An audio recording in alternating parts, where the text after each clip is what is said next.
edep ahlaqsız bir narsa öğrenigili bolmaydı.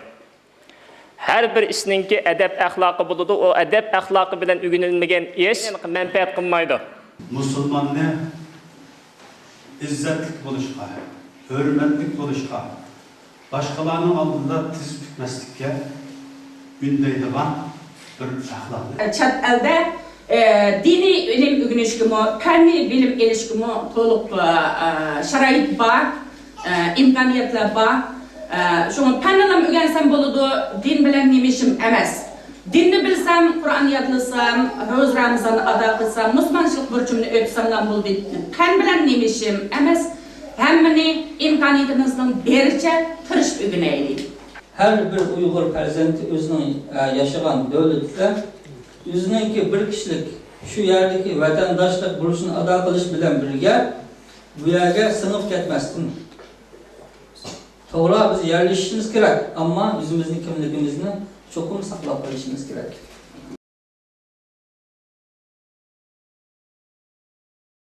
Euzubillahimineşşeytanirracim. Bismillahirrahmanirrahim. Hürmetlik Eysa Savut Ustaz özleri Qağalıqdaki merhum Abdülhakim Mahsum Ustaz'ınki yitik şagirdlerden biri.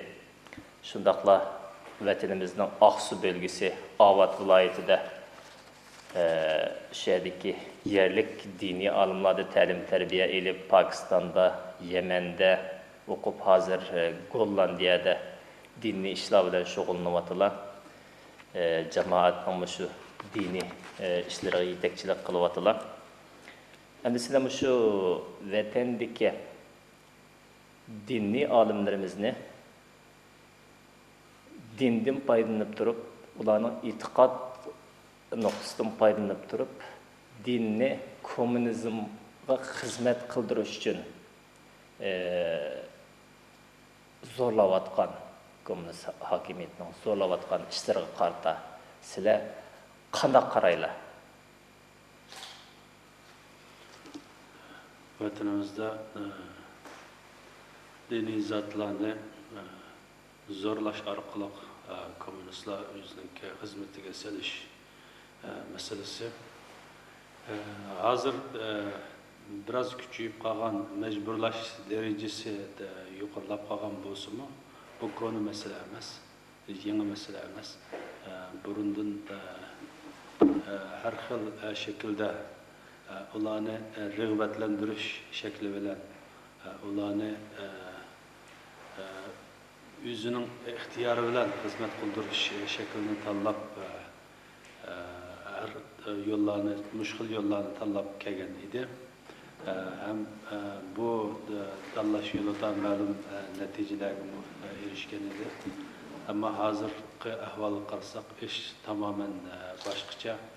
Her taraftan ularni besim astığa, iskence astığa edip biz xalığanını, biz oturup koyganını sen halkınga burmalagan şekilde yetkizsen mi, yetkizse, yetkizmesen mi, yetkizse senin ihtiyarında emas. Diğerlikle bu komünist hakimiyetinin bir taraftan vahşileşkenlikini gösterse, yeni bir taraftan bu komünizmden ibaret bu dinsizlik edisinin bulap mı bizim vatanımızda ideya cihetten mağlubiyetki erişkenlikninki neticesi desek mi buludu. Elbette... Ben de bu şurada gepini biliyordum. Ben de bu şurada komünist Xitay alvasitleri bu şu dindarlarınki dinge itiqad qilishidin, dindarlarning cemiyetteki xalqni yetaklashidan foydalanib, ularni kompartiya yani kompartiya fikrini din nomidan o'ttirg'a chiqib xalqqa kompartiyaninki kommunistik ongni xalqqa din orqali burmalab tashviq qilib berishni birinchi shart qilibdi. Agar bular bunda qilib bermasa turma cezalash 3 yil, 4 yil, 5 yil, 10 yil kesib etish huquqini yezi kentlardagi amallik saqlash mudirligicha berib etibdi bu huquqni. Endi shundaq bir paytda Bazı alimlerimiz bularninki aşındaq dinni bormulab berishi ruxsat. Hatta dindan chiqib berishimi ruxsat deganlar bor. Bazı alimlar deydi bu normal kishilarninki chiqib berishi ruxsat bo'lsa-mu, xalqqa diniy yetakchi bo'layotganlar bundaq kufrani so'zlarni din nomidan qilib bersa bo'lmaydi deydi. Buning diniy hukmi qanday aslida? Bunun dini hükmü şu sizle deb ötkendek bu xalqni başlap mangan dini zat bilen normal xalqqa beriladigan hükümninki farqı boludu. Lekin yana umumiy jihatdan qaraydigan bolsak, bu yerda o bazı dini qarashlardan tushib berish masalasida cho'qim shu shaxs o'zi vasitasiz halda udul xatarga yo'liqqan holatlarda islom dini onunga ruxsat qiladi. Masalan, bir imomning vatanda shu kompartiyaga dinni xizmat qildirib bermasa, o etilib ketish, o'lim jazosiga mahkum bo'lish xavfiga bormagan ahvol ostida ularning dinni bormulashga hech qanday bir dinda asos yo'q, shundaqmi? Albatta. Shunday desak bo'ladimi? Albatta, to'g'ri. Bunun bir ayet, bir hadis misal ediş mümkünmü? Bununla bir ayet yoki hadis misal ediş doğrusu kelsek, Bilal raziyallohu anhu'nunki qaysi şekilde azaplanganligini, qaysi şekilde şu dinini, kelime şehadetini qo'llash yo'lida qurban berganligini bilamiz. Bilal raziyallohu anhu shundaq issiqda qo'sqiga yo'g'an qo'ram toshni elib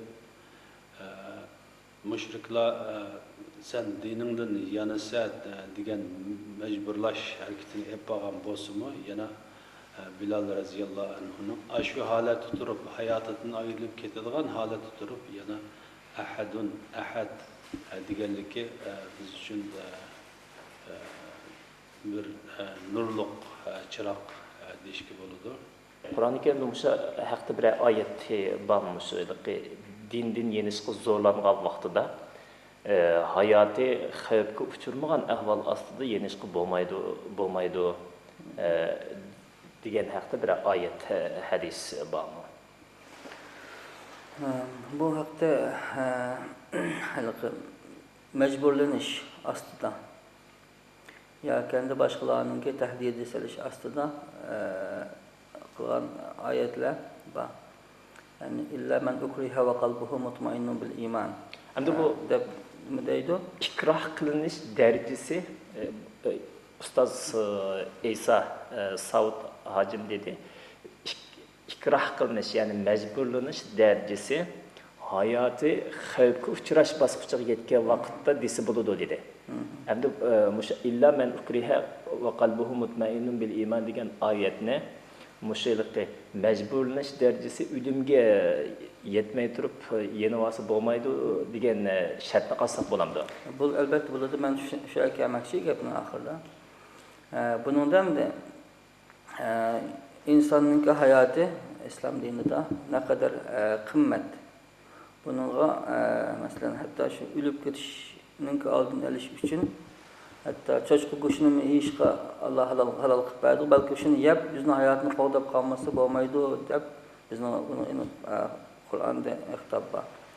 Hamda mayada bu faqatlam o'zining bir kishilik nafsini saqlab qolishlam emas, bir ummatning, bir millatninki musulmonlarning dinini saqlab qolish yo'lidagi masala mavzu. Bunda bo'lgandan keyin buningki shu nimaga qaraymiz? Naqadar tahdidning og'irligi.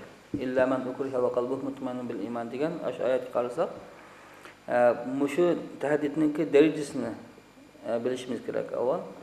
Ammo undan keyin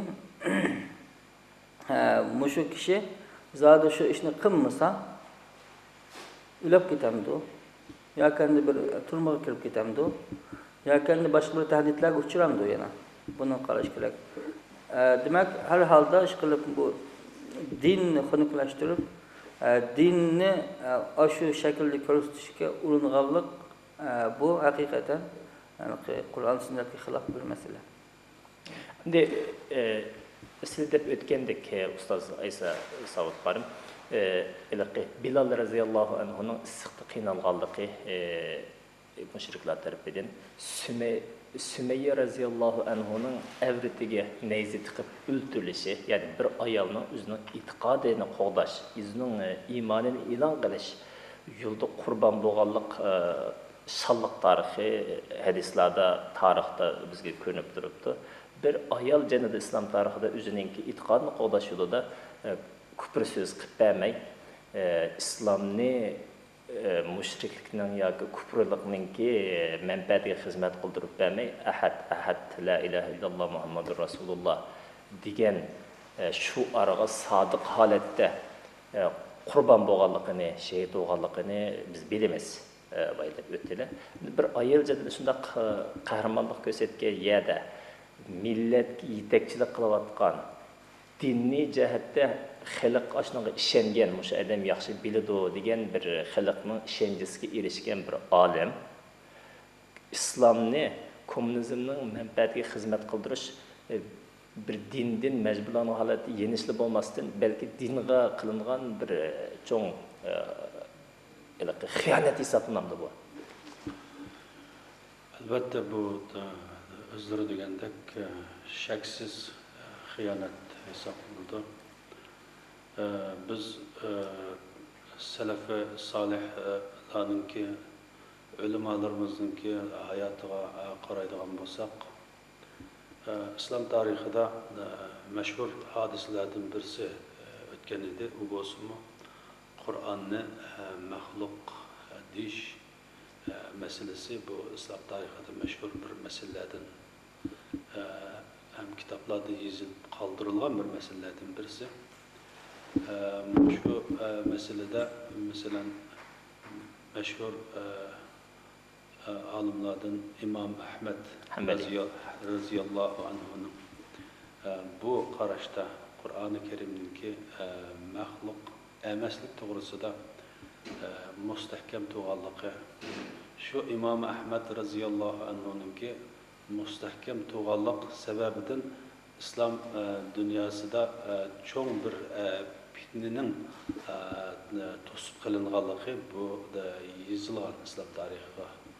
Unda bo'lgankan bu yerda normal bir insondan talab qilingan diniy taqozo bilan xalqqa boshchilik qilib menayotgan olimdan yo'lboshchidan talab qilingan narsa bu o'xshash darajada bo'lmaydi. Unda bo'lgankan bu yerda yo'lboshchilik qilib menayotganlar bu nuqtaga diqqat qilish lozim. O inson, o yo'lboshchilik qilib menayotgan shaxs o'zining idisida bo'libmi, o'zining aqidasida qanchaki chim turadigan bo'lsa, qanchaki uningga mustahkam esiladigan bo'lsa, Alloh tabarak va taolo shaksiz uningga bir chiqish yo'lini ato qiladi. Buningga ishonish lozim, buningga iymoni komil bo'lish lozim deb qarayman. Allah razı olsun. Doktor Muhammed Ali Ataullah Karim özleri vatanda Xotan'damiz Abdullah Mahsum Hacimninki yanında dini terbiye gördüler. İnandık ki Yemen'deki İman Üniversitesi'de Ali bilim yurtlarda ilim aldılar. Amerika'daki İslam İnstitutu'da doktorluk ünvanına eriştiler. Hem de muş okuş tecrübelerine göre bu aylıkı dinsizlarning dindarlarni o'lim bilan tahdid qilish, turmi bilan jazolash orqali o'zining manfaatiga xizmat qildirishdan iborat bu razillik hozirgi bizning Uyg'ur musulmonlarining beshiga kelgan bir masala emas. Islom tarixiga qarab boqadigan bo'lsak, Hazrat Muhammad sallallohu alayhi va sallam va uning agash kuchlilarini Abu Talib jilg'isi deymizmi? Shularning bir bütün qabila sifatida Rasulullahning va uning qabilasini Abu Talib jilg'isiga bir necha yil qamab qo'ygan, ularga qiz bermagan, qiz olmagan, narsa kerak, sotmagan, narsa kerak, olmagan. Bundaqcha aytganda hozirgi dunyoda mashhur bo'layotgan embargo jazosini berib qiynagan ahvollar bor. Eningdan keyin ularning ichidan xandani ojiz, urug' tuquni yo'q, yavaştan tepib olsa, boya deb o'tgandek Bilal raziyallohu anhu qiynaganga o'xshash shunda tahdidlarni qo'llangan. Endi buni shular aslında qahramonlik ko'rsatmagan bo'lsa, bu din bizningki diyorimizga yetib kelishi natayin edi. Mundaqcha farz qilsak. Endi shu olimlarimiz islom tarixidagi shu qahramonlik ko'rsatish ahvollarini yaxshi o'qib, shunda qahramonlik ko'rsatishi kerakmi yoki bo'lmasin hamdaylikqa Qur'ondagi illa man ukriha va qalbuhu mutma'innun bil iman degan oyatni tepib güppüdek yerini çıkarıp etip Kur'an'ın sözüne qilib berib, özünü azdırıp, xalqını azdırıp yüzü yaxşı bulamdı. Bismillahirrahmanirrahim. Ben bu temaga kirishdan burun azroq shu imomlar to'g'risida to'xtalg'im bordi. Hozir 21-asrda hech qanday bir yerda bo'lmagan bir ish bizning vatanda bo'layotdi. U bo'lsa, butun xalqning yetakchisi bo'lgan, rahbarlari bo'lgan ulamolarni chiqib usulga solishninki o'zi hamda naqadar bizning xalqimizninki e'tiqodiga bo'lgan ahanat, shularninki e'tiqodini kamsitib, shularninki haqiqiy bir insoniy g'ururga tekkanlik deb men bilaman buni. Hamda ularninki hammasini ayblab ketganmi bo'lmaydi. Balkim ularninki yashayotgan sharoit muhiti tashqi sirtqi olamga qarasak boshqa bo'lishi mumkin. Ammo bu ularninki shu ishlarni qilib, bu Xitoylarni rozi qilishninki yo'lni ochib bermaydi. İmkan qadar bular o'zininki bir qadar men mana ishni qilmayman deb turish sharoiti bu yo'llar bilan bo'lishi mumkin. Ammo ular shunday ishga majburlanibdi. Endi bizniki bu isildab o'tgandek bu qiyinchilik ahvollar faqat Uyg'ur musulmonlarning boshiga kelmasdan tarixdan buyon shu dindor, e'tiqoddor ulamolar bo'lmasin, boshqa ish qilib ommaviy xalqlar bo'lmasin, shu diniy besim azaldan bo'lib kelgan ishlar. Buningga o'z vaqtidagi olimlar sabr qilgan. Albatta sabr qilgan, turmuga kirgan, hatto o'ldirilganlar bo'lgan. Shunday qilish orqali bu din bizga shunday jafo mushaqqat shunday ularninki qurbon bo'lish orqali yetib kelgan din. Unda bo'lgan ekan bizmi shularninki agash kuchlar bo'lgan ekan shu payg'ambarimizning shu sahobalarning tabiinlarning agash kuchlar bo'lganligimiz uchun shular bergan badalninki 100% hammani bermasakmi, yarmini olsun birayli. Birib bizning xalqimizni, vatanimizni hozir dinsizlikka qarab mangan bir paytda, ya'ni biz chiqib ularninki qo'ygan programmani biz chiqib urullab berib, ularning chag'an deb biz usul o'ynab berishninki o'zi bu dinni bir yo'llar bilan yo'qotishga yordamlashgan bo'ladi. Men bu shu nimani kuzatdim, rasmlarni kuzatdim. Qarasam shu odamlarning chiroyidan chiqib turdi hamda. Majburlanganlik. Qo'llarini ko'tarishi nima qildi? Zodi bir xo'sh yoqmaganlik, majburlanganligi shu imomlarning shulardan chiqib turdi. Hamda bizningki vatanda bir imom yoki diniy olim desa, uningki jamiyatda o'rni bor. Xalqlar buni yaxshi ko'radi, buni hurmatlaydi, agishidi, shularning gapini anglaydi. Shunday bir odamlarni chiqib ko'chada usluga solishninki o'zi hamda bu sizningki rahbarligini biz shunday qilamiz. Bular shunchalik odamlar deb ular shunday yomon ishlarni qilmanglar, yomon ishlar qilmanglar deb tusilgan odamlarning o'zi chiqib usul o'ynab qo'yishninki ahvol hamda odamni haqiqatan o'yga soladigan bir masala. Demak, shunga bizning azaldan tortib nurg'un olimlarimiz, shunday diniy rahbarlarimiz qurbon bermagan bo'lsa, bu din bizga bunday yetib kelmagan bo'ladi. Demak, sizlar shu olimlarni osonlikcha yel chiqarib etib, o'zini azg'anni az deb xalqni billa azdırıp kommunistik engini diniy tamg'i bilan tamg'ilab xalqni davzaqqa kommunistlar bilen billa yo'llashdan iborat bu ozg'unliq yo'ldan bedel to'lash orqali to'xtab qilishga tavsiya qiladi, shundaqmi? Albatta shundoq, albatta shundoq. Hozirgi bizning aytgan bo'layotgan vaziyatlar bu ba'zi bir odamlarning shundoq diniy shaklda chiqarib, asli hatto o'zining orqa ko'rinishi qandoqligini bilmaymiz ba'zan bir imom deb atalganlarning ma. Undalarning bor haqiqiy chin qalbidan shu islom dinimizni kommunistlashtirib rasmiy xizmat qildirganlarmi bor, uni yo'q degili bo'lmaydi. Ammo ko'pincha holatda ular shunga majburlangan. Ba'zi bir odamlarimizni salli ko'gizib din nomida xizmat qildirgan bo'lsa, ba'zi bir odamlarimizni boshqa yo'llar bilan o'quvchilar orqali yoki tijoratchilar orqali degandek qanday bir yo'llar bo'lmasin, yolg'ondan uni namuna qilib ko'rsatib, aslida diniy saqt namuna tiklab, shunday qilish orqali xalqning beshini qaymoqtirib, haqiqiy rost din degan zotda qanday dinda deb ular bilmay qoldik darajada ular qaymoq ketyapti hozir. Demak, shunday ahvollarda hargiz buni tez bitmay, haqiqiy rasul haqiqatni yetkazib zodi nima deydiku, eng afzal shahid shu padiniki zolim podshohning oldida haqni deyish. Eng katta jihat. Eng katta jihat, eng afzal shahodat mush hamda uchun. Bunda bo'lgandikin jonnini qo'dash kerak, lekin din masalasiga kelgan, e'tiqod masalasiga kelgan chog'da bu nima uchun yashaymiz? O'zimizning e'tiqodimiz uchun yashaymiz-ku. Shu e'tiqodni qo'dab qilish orqali biz bu jondan kassak, buni badaliga Alloh taolo bizni jannat bilan mukofotlaydi. Demak, hamma narsaning yo'li bor. Ammo mushu ishda bular bu dinga aloqador masalada chuqur qurbon berish kerak. Boshqalarningki egilmaslik kerak. Egilmaslik kerak. Boshqalarningki dinni qo'dab qilish uchun o'zimiz qurbon berishga albatta arziydi.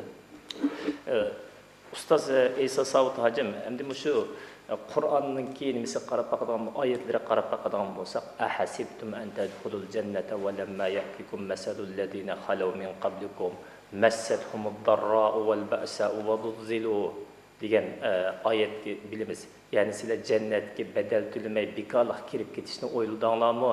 Ilgirki ummatlarning beshiga sizlar o'ylab baxmagan zulmlar kelgan, ular qattiq imtihon qilingan, ular shu imtihondan o'tgan, badal to'lagan, shu orqali ular jannatning yo'lini topgan deydi.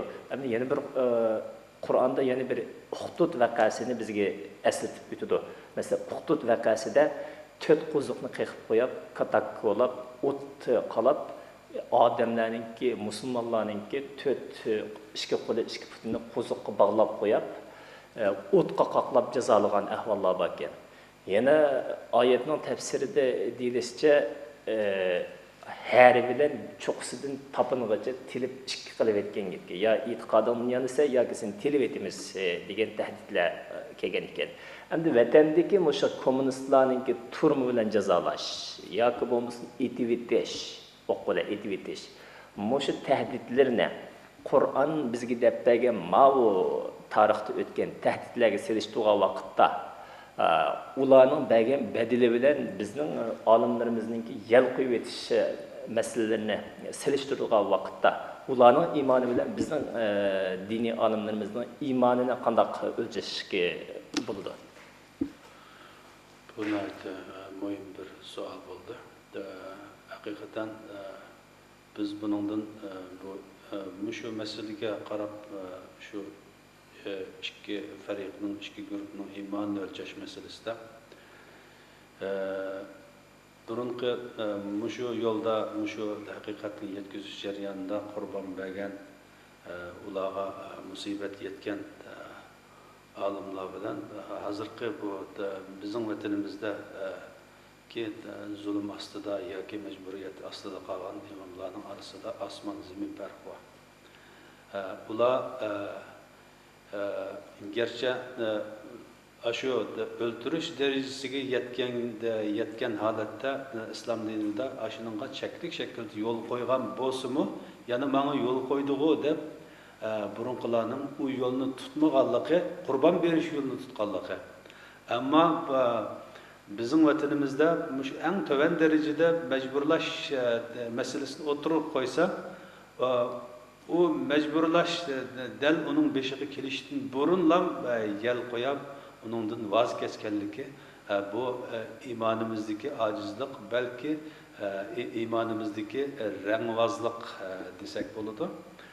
Onundan keyin iman degan bu söz qandaqdır ağız bilan deb qo'yish bilan ham kifoyalanadigan bir söz emas. İman degan bir söz hammamiz bilgandek til bilan so'zlash, qalb bilan uni tasdiqlash, amaliyat bilan buni amaliyatimiz bilan isbotlash, amillashtirish bunun iborat.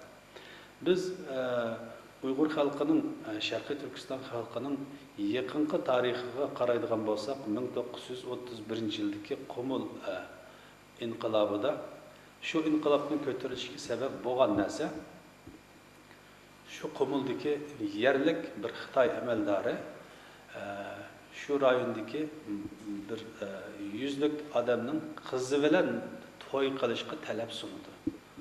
Sungandan keyin buni normal bu qizning ota-onasi ko'taranmaydilar emas, shu rayondagi jamoatning hammasi ko'taranmaydi. Natijada Xitoy hokimiyatlarining qalbini zilzilaga keltirgan bir inqilob Sharqiy Turkiston miqyosida maydonga keldi. Mana shu zamonda shu bir qilgan uch qilgan talablardan birisi rad qilinib bu inqilobning kelishiga sabab bo'libdi. Albatta Xitoylarning shu zamonda qilgan zulmlari bundan ayirib qarashga bo'lmaydi. Lekin uch qilib aytgan vaqtida shu bir xil yo'lsiz talabi Xitoyning Sharqiy Turkiston xalqining qo'zg'alishiga sabab bo'libdi. Bunda bo'lganken biz bu yerda biz başkalarının imanını örnek misal şekilde gösterişten ilgili biz özümüzün yakın tarihideki ecdatlarımızın imanı bilen hazır yaşayatkan Şarkı Türkistan halkının imanını seliştirsak bizge öz tarihimizde delil ispat tuluk şekilde çıkıdı o deyim. Onundan keyin Xitoylarninki bu dinga aqidimizga qilgan hujumininki asli maqsadi bizni to'liq shaklda yo'q qilish, hammani vayron qilish. Bu maqsadi bu. Başta qo'shtilliq ma'rifdan iborat bu go'zal ism ostida. Gapini mishadni bilib o'tay qolmamizlar. Hamda biz hozir islom tarixida musulmonlarning e'tiqodiga kelgan tahdid, o'lim vahimasi qatarlıq vəhimələrinin aldıda tarixdə ötən musulmanlar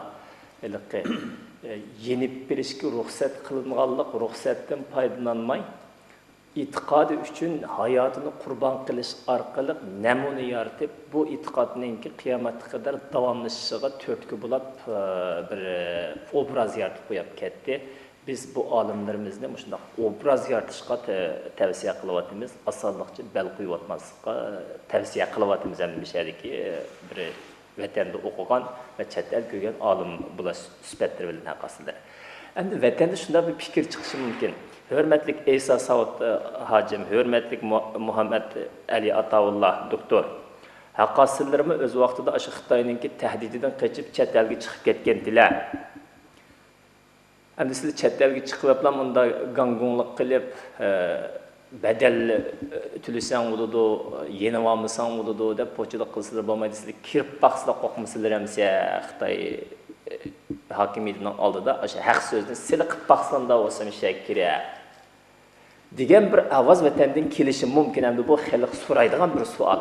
Xo'sh, vatandan shunday bir ovoz kelgandek shunday bir ovozni his qilyapmiz. Öz vaqtida haqqasizlarimiz vatanni shunday besimlarni bardashlik bermay vatanni tashlab qochib chet elga ilm tahsil qilish uchun chiqib ketdilar.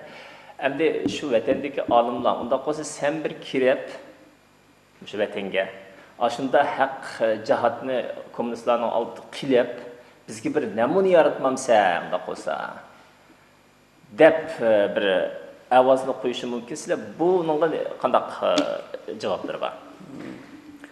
Bunga bu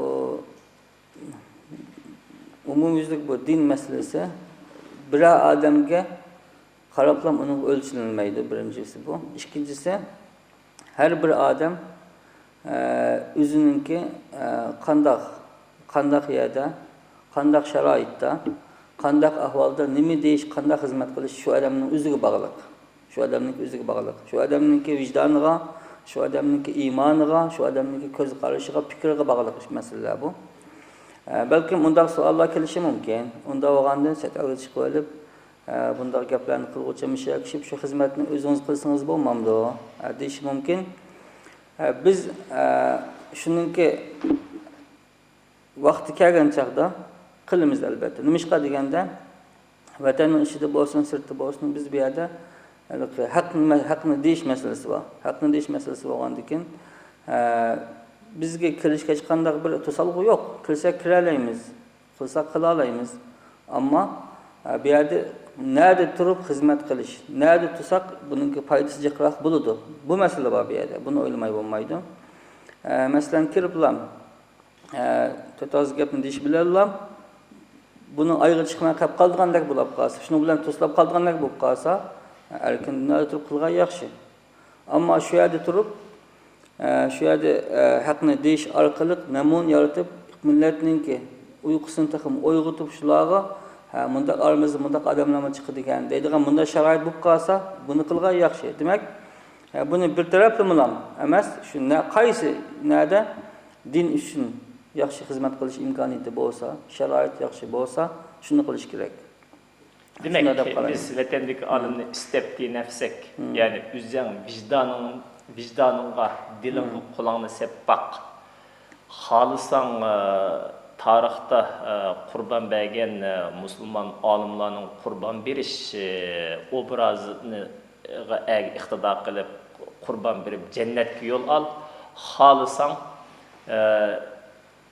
İslam'da ruhsat qilish, ruhsatdan foydalanib, shuni gavdalantirib, tushunib, o'zingni va xalqni dozaq yo'liga yetakla.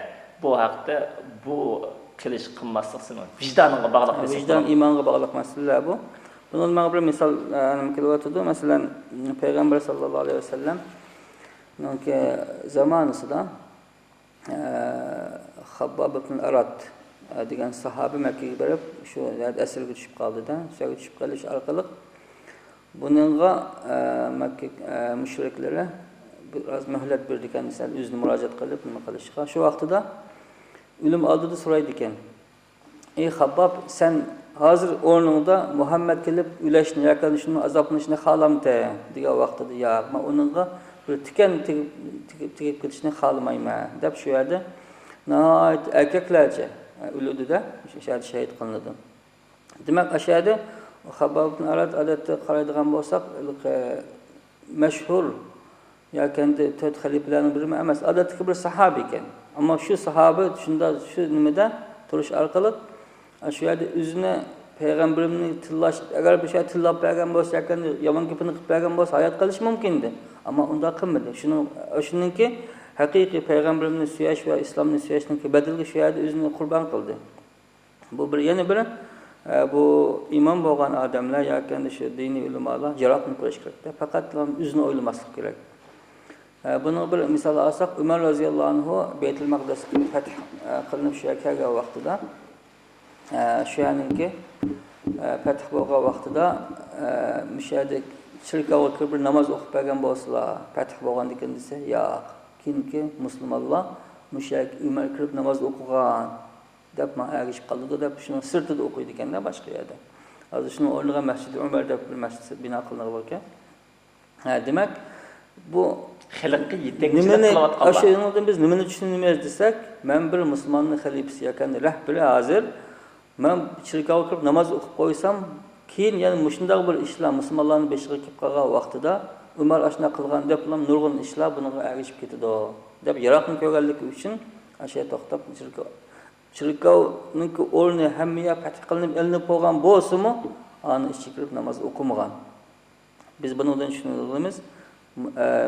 Müslüman rahberleri yoki shu ulamolar yaroqni ko'zlab faqat o'zininki bir shaxsiy chiqish yo'lini izlamasdan xalqning, millatning ommaviy insonlarningki, musulmonlarningki manfaatini ko'zlash orqali o'ziga bir xil qurbon berish kasimi buni o'zi ko'tarib chiqib, demak shaxsiy manfaatni ommaviy manfaatini yuqori qo'ymaslik kerak. Shunday qilgan vaqtimizda İnanırken bu din ro'naq topadi. bu din ro'naq topadi. Bundan keyin bu ulamolar haqiqiy o'zining rolini ado qilgan bo'ladi va haqni degan bo'ladi. Bu din qurban berish dini, Qurbon berish dini. meydanni oshkorlash dini, shundaqmi? Shunday. Endi sizning qandaq mushahda qandaq javoblar bor shundaq vatandan kelayotgan savollarga? Menimki berdigan bunga javobim doktor Muhammad Ali'ninki deganlarga tamamen qo'shilaman. To'g'ri shaklda o'tirib qo'ygan bo'ldi. Dinimiz hele sizlar o'qib o'tgan oyatning ruhiga asosanmi mashatul ba'sa'u va darra'u va zulzilu degan oyatning ma'nosiga qarasaqmi ba'sa degan kalimaga ulamolar shu musulmonga dinini qo'g'dash yo'lida sinalgan, sinaqqa kirib qolgan musulmonlar musulmon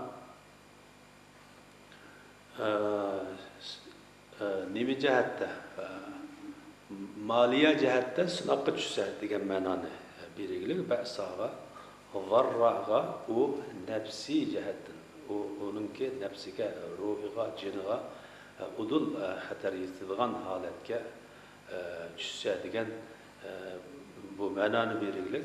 Mushu ma'nolarni ulamolar bayon qilish orqali bütün musulmonlarga zade bu islom dinidan iborat bu güzel dinni yetkizish jarayonida burunqilarni qurbon bergan, senmi qurbon bermasang bo'lmaydi degan bu haqiqatni muqarrarlashtirmoqchi. Meningki deydiganim shundan iborat. Masalanki jiq taraflarga doktor Muhammad Ali javob berdi deb qarayman. Allah şu imtihanga duch kelgan kommunistlarningki tahdidiga bevosita duch kelgan haqiqiy olimlarimizga sabr ato qilsin. O'zining e'tiqodini qo'g'dashga jur'at ato qilsin. Ruxsat tarafini emas, dindan yenishga ruxsat tarafini tanlash emas, din uchun fidoyilik ko'kitish, qurbon berish orqali yaxshi o'rnak yaratqili Allah jasorat ato qilsin. Xo'sh.